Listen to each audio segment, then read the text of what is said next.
Hey guys, Good Marks Goods here, and today I decided to show off some of my most interesting pieces that I found in quite some time.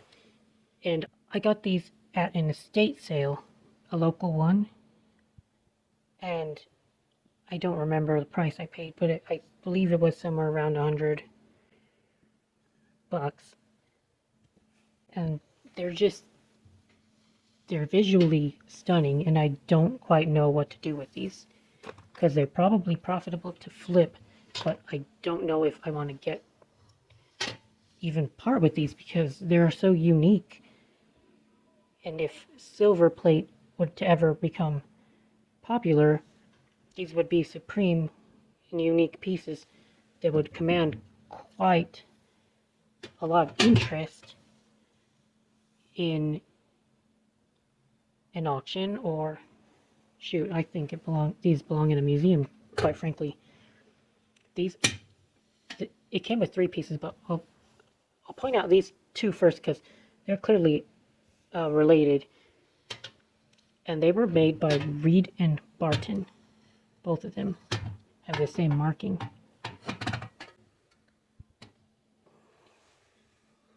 Reed and Barton, 1977. And they have the number 6 on the bottom as well, which I assume has something to do with the thickness of the plating, which doesn't seem very thick given the 6 is a low number. But so just check out the overall beauty and intricate patterns detailing that they did on this piece. It doesn't remind me of most silverplate by the big firms like Reed and Barton, Gorham, etc., etc. I think that this piece was made earlier. The 1977 mark on here, I don't know if that's. I don't think that that's the time or the year made. I could be wrong, but I don't think that's what that number means. Now the cool thing is I believe that this piece was what they call hand chased. And I'm not an expert in any metalworking techniques or silversmithing or anything like that. I don't know anything about that actually. And I mean to do some more research and read about how they made pieces like this because it does fascinate me a lot.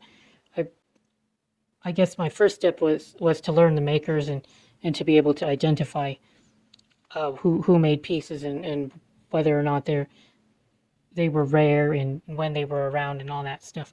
I wanted to become an expert in that first before I could branch off into silver smithing techniques and styles of pieces and maybe like start learning how to age pieces.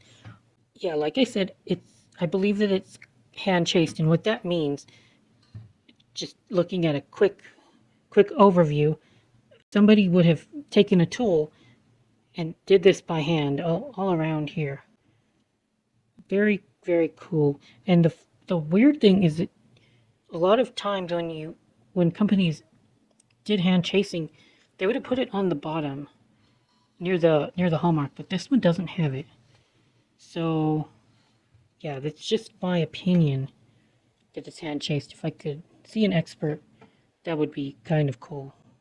But yeah, very, very neat. And this doesn't have a named pattern either. Like I was hoping to be able to find comparables to be able to price it. I just can't find anything on the internet.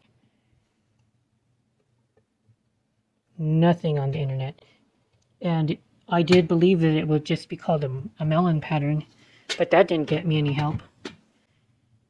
Melon is a classic English style of teapot, and Reed and Barton was an American company, so definitely English attributes and English influences on this piece. But yeah, that's it for that. So cool, and I just don't know how to price it. That's my problem. I just don't know how to price it. And if I could sell it, I'm sure I could sell it at an easy couple $100 of profit. But do I really want to not keep this piece since it's so unique? That's my problem with this. I'm really, really torn.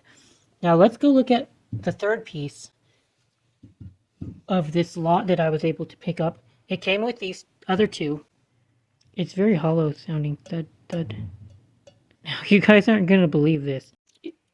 In fact, actually, I have my doubts that it was hand chased. You know how I was telling you guys that I believe that this one was, the Reed and Barton was hand chased, but I believe that this one used a different technique called repousse. Do you all see how raised this part is? These pieces are quite raised. So what would have occurred, I believe, hey, this one too, there's quite a few raised areas, is that the silversmith would have, like the body, and he would have tried to not to work from the inside out. That's what repousse is. It's a technique where you work from the inside.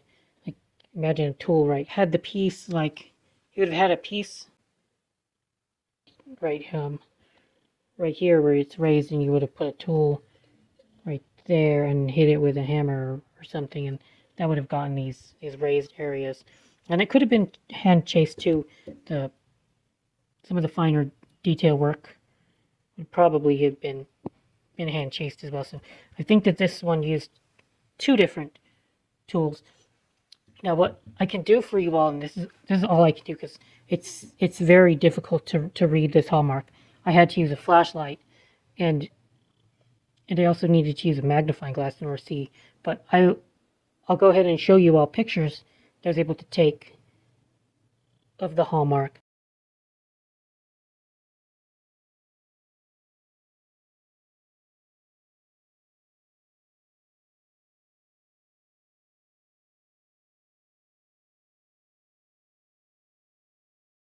Now, it says Chambers and Brother. That's what I could make out from reading the bottom of this piece. And unfortunately, I could only find one listing or one instance of Chambers and Brother, and they were from 1860. That time frame, 1860 or so, and the bottom says New York. So they were based in New York. So one listing, and it was for one single tray, a large tray, and it went for $6,000. That was just $6,000 to $9,000 was just the estimate that Sotheby's, the auction house, was estimating. They didn't show how much it actually sold for. So unfortunately, it didn't show me the weight of the tray, but I can tell you that $6,000 of worth of sterling silver, that's somewhere around 300 ounces. 300 ounces or so, right, guys? At $20 an ounce. So 300 ounces is around 20 or so pounds of pure silver. So odds are the tray didn't weigh that much. It's just that it went massively, well, yeah, I would say massively above its melt value. Just assume that a silver tray, even a large one, maybe might weigh 3 pounds or about 1,000 grams. We'll be kind and say 2,000 grams. And so at 50 cents silver, that would only have about $1,000 melt value. Charters and Brothers, yeah, not much to go off of, but Charters, Can, and Dunn was another firm around the same time, and I imagine that it was by the same charters, and they have more to go off of. There's like at least half a dozen items on sale online. Anyway, that gives me a lot of confidence that this is real silver, and it's American coin silver from the 1860s. So that is pretty amazing, actually. And I stumbled upon 160-year-old silver from a American firm. Not much out there. This particular firm. Fortunately, the same guy seems to have a paper trail with another firm and made more stuff. So I can't show you all any pictures of their other existing works because I'm not going to just plagiarize and steal pictures from other websites. But I do encourage you all, if you want to look at the other stuff that they made, yeah, feel free to do so. Just it would be either Charters and Brothers, and you got to look at the Sotheby's tray, or Charters, Can, and Dunn. And yeah, they made pieces that have the same kind of like look. Alright, so I hope you guys enjoyed my silver collection.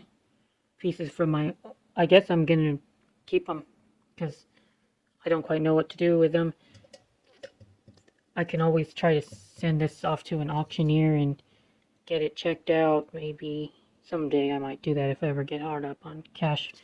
These two pieces probably just going to keep for the time being. Alright guys, that's it for now. Good Marks Goods out.